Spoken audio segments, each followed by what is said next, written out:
Right now at 5 o'clock, North Carolina is in the national spotlight after a woman was stabbed to death on a light rail train more than 2 weeks ago, and it was all caught on video. Thank you for joining us. I'm Gerald Owens. And I'm Ashley Rowe. Today, President Donald Trump talked about the stabbing during a speech at the National Museum of the Bible. WRAL's Grace Holland has more on why it's gaining attention now and how state and national leaders are responding, Grace.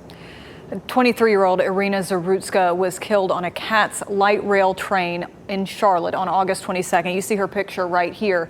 34-year-old DeCarlos Brown is charged with first-degree murder in her death. A warning, we're going to show you this video, and it is going to be disturbing for some viewers. Charlotte Transit System released surveillance video of the stabbing. In it, you see Zarutska get on the bus and sit in the front row of Brown. At one point, Brown reaches into his pocket, quickly gets up and lifts his hand. We're going to stop the video there. Zarutska died of her injuries. President Donald Trump was first asked about the stabbing by a reporter yesterday. At the time, he said he was unaware of the situation, but today he spoke about the murder during his remarks at the Museum of the Bible in Washington, D.C.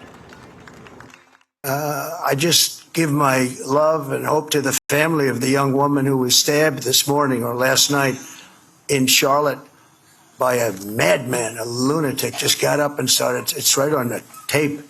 Not really watchable because it's so horrible.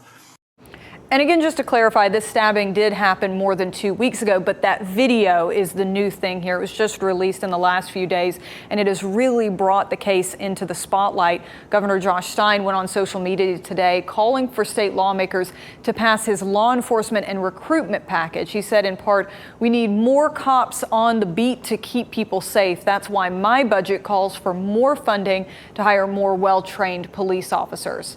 U.S. Senators Tom Tillis and Ted Budd both criticized the justice system, referring to weak on crime judges and prosecutors and violent criminals walking free. North Carolina Attorney General Jeff Jackson says he has told the district attorney that his office will provide any and all support to deliver justice. WRAL News looked into Brown's criminal history.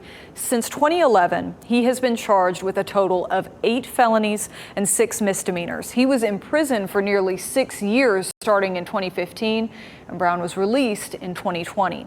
According to court documents, the first charge following his prison sentence was a misdemeanor for misuse of the 911 system. An affidavit says Brown called 911 because he believed he was given a man-made material that controlled when he ate, walked, and talked. He was out of jail and on a written promise to appear for that charge when the stabbing happened.